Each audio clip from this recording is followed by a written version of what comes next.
Yang terhormat kepada Bapak Wahyu Tri Rahmanto selaku Direktur Perencanaan dan Aktuaria PT Taspen Persero. Yang terhormat Direksi PT Taspen Persero dan jajarannya. Yang terhormat Bapak-bapak dan Ibu-ibu karyawan PT Taspen Persero yang dimuliakan oleh Allah Subhanahu wa taala. Alhamdulillahirabbil alamin. Wassalatu wassalamu ala asrofil anbiya'i wa mursalin wa ala alihi wa sahbihi ajma'in amma ba'du. Pertama-tama, marilah kita senantiasa memanjatkan dan meningkatkan rasa puja dan puji syukur kita terhadap kehadirat Allah Subhanahu wa taala karena berkat rahmat dan hidayahnya serta kesehatan yang telah diberikannya, kita semua bisa hadir dan mengikuti kajian zuhur bulan Ramadan 1441 Hijriah. Pertama-tama, kedua kalinya, sholawat dan serta salam, tak lupa marilah kita sampaikan kepada junjungan Nabi besar kita, yaitu Nabi Muhammad SAW, kepada keluarganya, para sahabatnya, dan kita sebagai umatnya, mudah-mudahan akan mendapat syafaatnya dari beliau di yaumul akhir nanti. Amin, amin ya robbal alamin. Bapak-bapak dan ibu-ibu jamaah PT Taspen Persero yang dirahmati oleh Allah Subhanahu wa taala, marilah kita buka kajian zuhur di kesempatan kali ini dengan membaca basmalah secara bersama. Bismillahirrahmanirrahim. Kita mulai masuk ke acara inti pada kajian zuhur di hari ini, edisi 18 Mei 2020. Acara pertama yaitu tausiah yang akan dibawakan atau akan disampaikan oleh Bapak Wahyu Tri Rahmanto, Direktur Perencanaan dan Aktuaria PT Taspen Persero, dengan tema keseimbangan perspektif makro manusia perusahaan.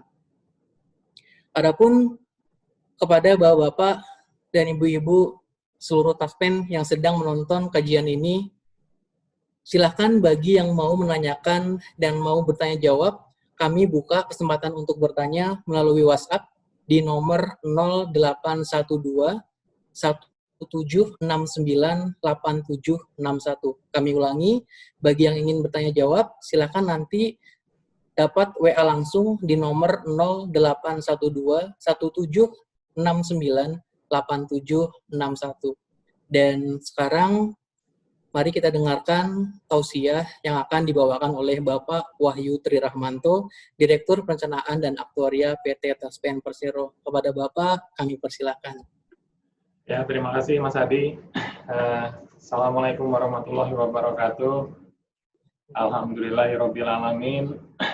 Assalatu wassalamu ala asrofil anbiya'i wal mursalin wa ala alihi wa sahbihi ajmain. Amma ba'du. Segala puji bagi Allah, Tuhan semesta alam, sholawat dan salam kita sampaikan kepada junjungan kita, Nabi Muhammad SAW beserta keluarga dan sahabat-sahabatnya. Alhamdulillah, kita sudah memasuki hari ke-10 terakhir bulan Ramadan, kita masih diberikan kesehatan, kekuatan untuk menjalankan ibadah ini. Semoga kita diberikan ampunan, kita diberikan maghfirah, kita diberikan hikmah untuk sampai kita bisa menyelesaikan ibadah ini. Hingga akhir nanti kita diberikan ketakwaan yang bertambah setelah bulan Ramadan. Dan mudah-mudahan juga tahun depan kita bisa diberikan kesempatan untuk bertemu lagi dengan bulan yang sangat mulia ini, bulan suci Ramadan. Amin ya robbal alamin. Bulan ini, bulan Ramadan yang sangat spesial buat kita, buat teman-teman, tidak cuma umat muslim ya, tapi hampir semua masyarakat di dunia gitu kan merasakan puasa. Bahkan sampai pada semua elemen sendi-sendi ekonomi, termasuk korporasi, kita juga merasakan puasa karena ada pandemi COVID-19 ini. Jadi sangat spesial sekali. Jadi kita Allah memberikan sebuah peringatan kepada kita untuk kita bisa kembali kepadanya. Nah, ini saya sangat tertarik dengan topik kali ini. Nanti saya akan share kepada teman-teman. Kita akan coba mengulas sebuah topik, yakni keseimbangan. Nah, ini saya share screen-nya.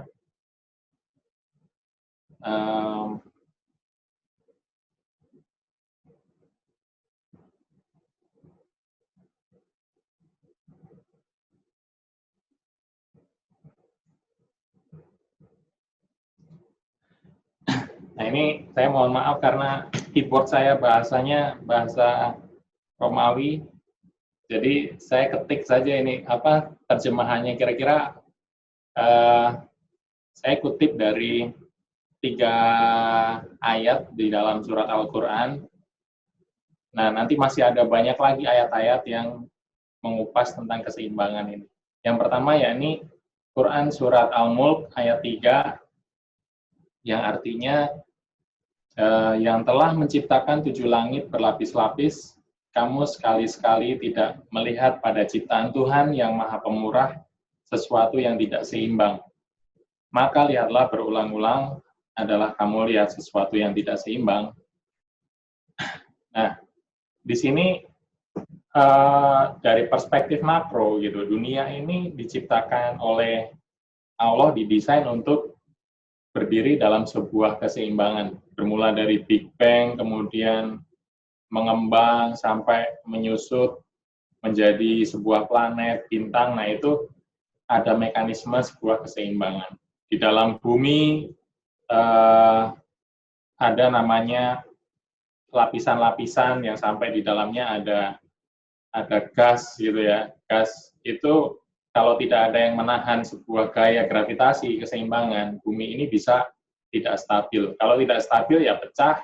Seperti bayangkan kalau teman-teman niup balon itu ya. Niup balon itu kita tiup gas gitu di dalam. Nah, bumi juga sama, di dalamnya itu ada sebuah tekanan gas. Nah, kalau balonnya itu tidak kuat menahan gas, itu akan pecah. Nah, ini sama seperti bumi, kemudian tata surya, kemudian alam yang diciptakan Allah ini didesain memang sudah seimbang gitu.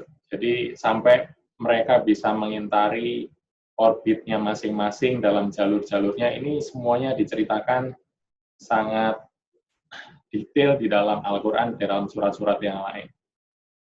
Nah, kemudian dalam Quran surat Az-Zukhruf ayat 12 itu disampaikan bahwa dan yang menciptakan semua berpasang-pasangan dan menjadikan untukmu kapal dan binatang ternak yang kamu tunggangi. Jadi semuanya itu diciptakan dalam sesuatu yang berpasang-pasangan. Jadi misalnya kalau diciptakan sebuah kegelapan, berarti nanti ada sebuah kondisi yang terang gitu kan. Kalau diciptakan panas, berarti diciptakan juga ada dingin. Nah, semuanya, hampir semuanya yang ada di bumi. Jadi ada yang gelap, ada yang terang, kemudian ada yang sehat, ada yang sakit, ada yang miskin, ada yang kaya, ada yang ganteng, ada yang jelek. Jadi semua itu diciptakan berpasang-pasangan supaya kita bisa merasakan, oh kita berada dalam posisi yang baik, oh kita berada dalam posisi yang kurang baik, oh kita sedang kelebihan, berarti ada yang kekurangan, kita jadi bisa merasakan dalam satu sisi yang kekurangan.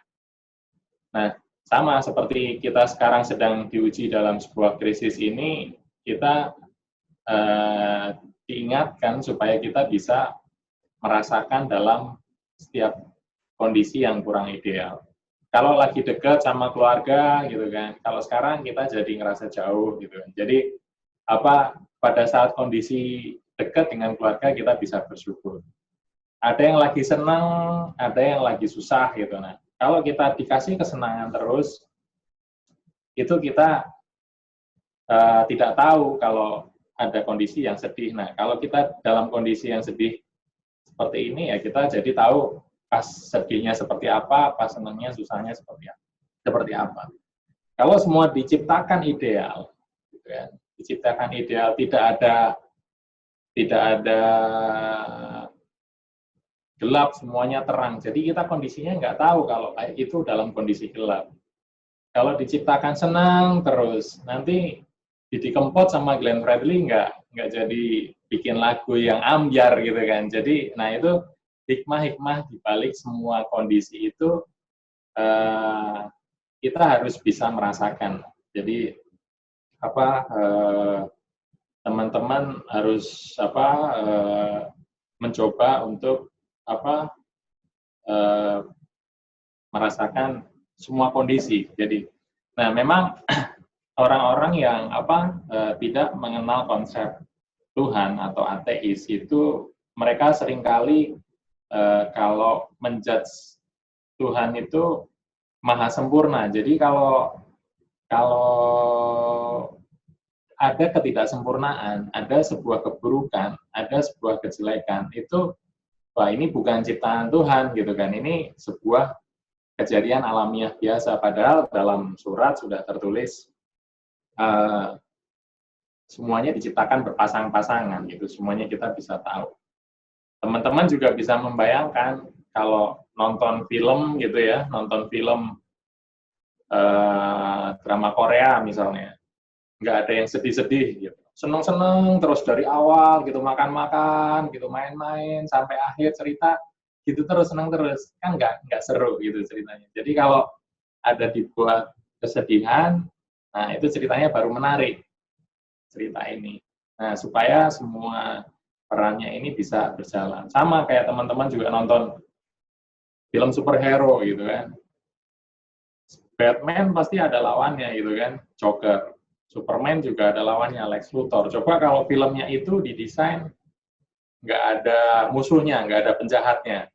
Jadi Superman makan, Superman jalan-jalan gitu, Spider-Man atau Batman juga ngantor seperti biasa, nggak ada musuhnya. Itu nggak akan ada cerita. Nah, hidup kita ini bagian dari cerita yang diskenariokan oleh Allah yang sudah tertulis dalam Lauh Mahfuz gitu ya. Jadi kita harus siap ketika menjalani semua skenario dan cerita itulah. Kira-kira begitu. Nah, selanjutnya dalam konsep perspektif makro tadi sudah ya. Kemudian dalam konteks perspektif manusia sendiri di Quran surat Al-Infitor ayat 7 itu disebutkan bahwa yang telah menciptakan kamu lalu menyempurnakan kejadianmu dan menjadikan susunan tubuhmu seimbang. Nah, saya coba sampaikan sedikit, ini agak-agak pelajaran biologis sedikit, cuma nanti ini bisa, slide-nya bisa kebaca ya, Mas? Bisa Pak, jelas. Baca. Ini Bisa, Pak. saya buka slide yang homeostasis, sudah bisa kebaca? Bisa Pak, jelas Pak. Jelas, Pak. Ya. Jelas, Pak. Nah, ini kita agak-agak biologis sedikit lah. Nanti linknya bisa dibaca di ini britannica.com, YouTube-nya juga ada. Saya kasih linknya juga di sini. Manusia ini pun juga diciptakan oleh Allah dalam sistem yang sedemikian hebat gitu. Jadi ada proses yang menjaga keseimbangan tubuh manusia ini supaya tidak sakit. Nah, ini namanya homeostasis. Homeostasis ini fungsi keseimbangan di dalam tubuh manusia. Nah, ini diatur oleh otak gitu sebagai motornya gitu. Jadi ketika contohnya gini, kalau kita mandi gitu ya, mandi air panas itu tubuh kita akan merekam sensor panas. Nah, ketika merekam sensor panas, suhu tubuh kita akan mencoba mengadjust ke lebih dingin. Jadi kalau teman-teman itu habis mandi air panas, terus masuk ke dalam AC gitu kan, itu rasa dingin itu kerasa lebih tinggi. Tapi kalau teman-teman coba mandi air dingin biasa, kemudian selesai masuk ke dalam ruangan ber-AC yang sudah dingin, itu dinginnya nggak terasa lebih dingin kalau kita mandi air panas. Nah, ini sama. Ini fungsinya namanya homeostasis. Selain fungsi ini, ada juga ketika kadar gula tubuh kita meningkat gitu ya, kadar gula tubuh kita meningkat, nah itu otak kita merespon, saraf-saraf kita merespon, sel-sel tubuh kita merespon untuk memberikan perintah kepada pankreas atau organ yang memproduksi insulin kita ini untuk memproduksi hormon insulin supaya menurunkan kadar tadi gula darah. Jadi memang tubuh kita sudah didesain seperti itu. Kalau tidak terjadi keseimbangan, kita sakit, fungsi ini tidak berjalan semestinya, maka tadi butuh intervensi medis supaya kondisi tubuh kita ini seimbang. Ini sangat menarik. Nah, keterkaitan dengan puasa ini ada sebuah penelitian, ini dari Profesor Yoshinori Ozumi. Itu beliau mendapatkan Nobel di tahun 2016, beliau menjelaskan mengenai proses autofagi atau autofagosm. Nah, ini ada hubungannya juga dengan fungsi homeostasis atau menjaga keseimbangan tubuh kita tadi. Nah, kira-kira autofagi itu yaitu sel kita bisa mereplikasi atau mendaur ulang barang-barang yang tidak perlu. Di dalam sel itu kan kita makan, kita mengkonsumsi minuman, kemudian dilakukan ada metabolisme. Nah, dari metabolisme itu menjadi sebuah energi. Nah, biasanya kalau hasilnya ada energi, ya ada sisa kerak-keraknya lah, kayak seperti mobil gitu kan. Mobil itu kalau nggak diganti olinya, itu di dalam mesin itu ada sisa-sisa kerak-kerak yang masih kurang bersih. Nah, proses autofagi ini terjadi ketika sel manusia itu mengalami kelaparan atau puasa dalam kondisi ketika orang itu puasa. Jadi kalau puasa ini sel-sel dalam tubuh kita ini akan merasa kelaparan. Ketika sel-sel ini akan merasa kelaparan, itu akan memakan sisa-sisa hasil metabolisme yang kurang terpakai di dalam tubuh kita tadi. Sehingga sel kita menjadi lebih bersih, menjadi sel baru yang lebih sehat. Nah, ini nanti bisa dicek, bisa dibaca juga di YouTube-nya, kemudian di beberapa link yang saya share juga. Ini sedemikian sayangnya Allah dengan manusia itu sudah diberikan mekanisme untuk membalancing tubuh kita sendiri melalui puasa gitu kan. Jadi siapapun lah, jadi kondisi ketika sudah puasa ini tubuh sehat kita semakin kuat gitu ya, semakin sehat lagi. Atau teman-teman ketika melakukan medical check up, nah melakukan medical check up kan selalu dari malam sampai pagi itu dianjurkan untuk berpuasa, baru nanti diambil sampel darah. Nah, ini mekanismenya ketika tubuh kita puasa kosong itu dalam kondisi yang ideal. Nah, ini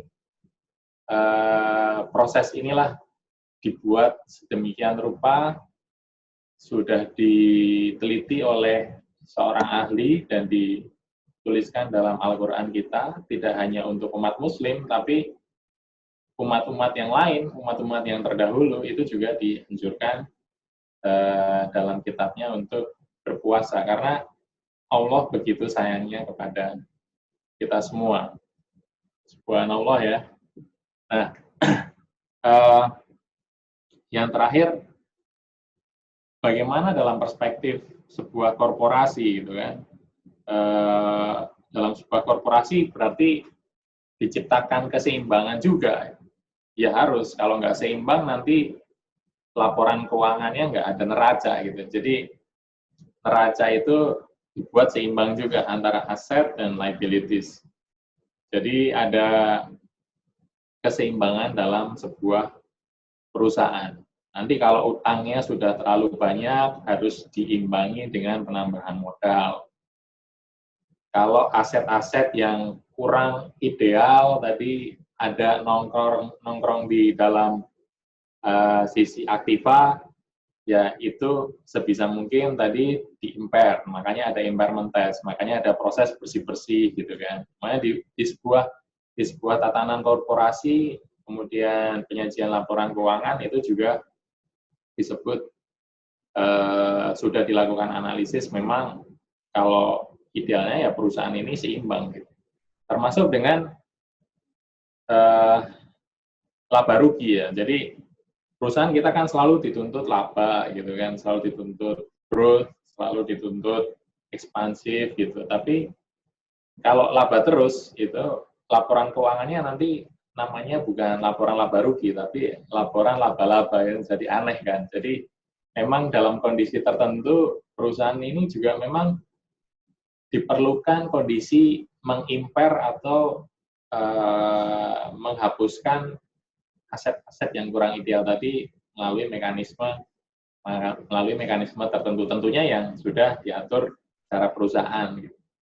Jadi ketika krisis seperti ini, jadi perusahaan-perusahaan yang tadi dituntut growth gitu kan, dituntut tumbuh terus, apalagi sudah menjadi perusahaan terbuka, itu kesempatan untuk tadi melakukan adjustment, melakukan revisi rencana, melakukan bersih-bersih aset-aset yang ada di dalam perusahaan.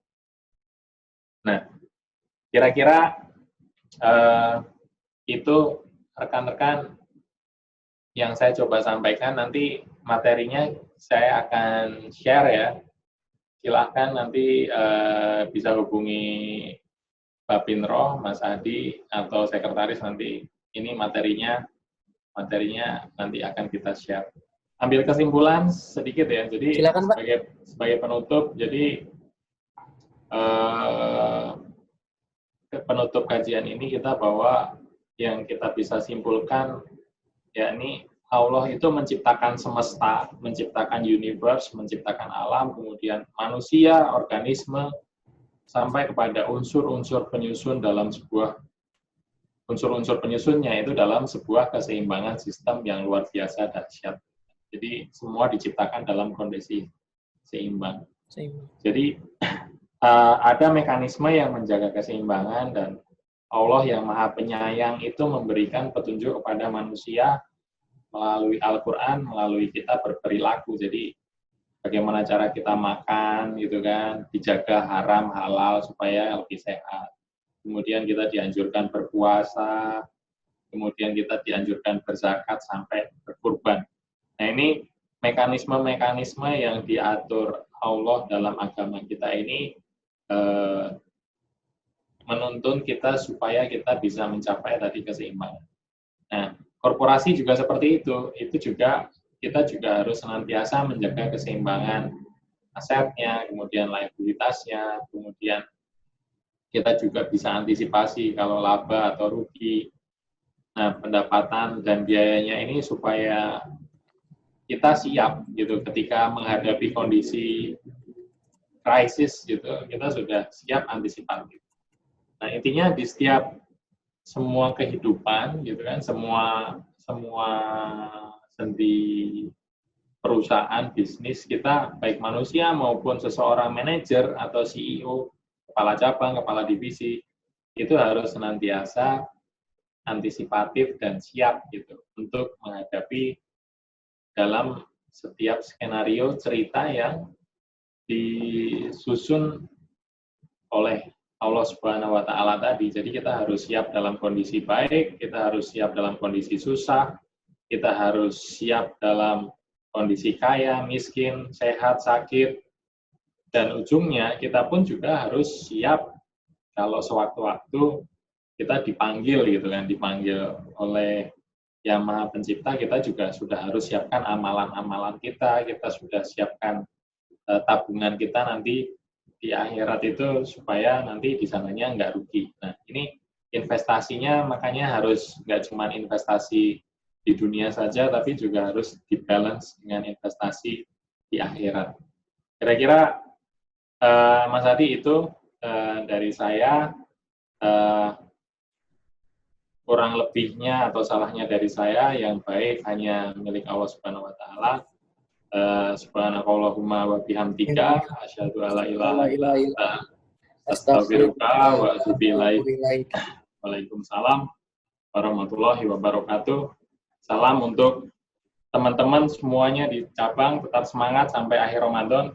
Semoga kita insya Allah tahun depan bisa dipertemukan lagi dalam bulan yang suci seperti ini. Amin, amin ya rabbal alamin. Ya. Baik, terima kasih sebesar-besarnya kepada Pak Wahyu. Semoga apa yang disampaikan memberikan pencerahan baru dan ilmu baru buat kita. Amin. Dan Bapak, Ibu-ibu karyawan Taspen seluruh Indonesia yang sedang menyaksikan kajian ini, demikianlah yang dapat kami sampaikan pada hari ini, dan kami selaku panitia memohon maaf jika banyak kekurangan, jika ada benarnya datangnya dari Allah Subhanahu wa taala, dan mohon maaf jika banyak kekurangannya. Akhir kata, bila taufiq wa hidayah. Assalamualaikum warahmatullahi wabarakatuh. Waalaikumsalam warahmatullahi wabarakatuh.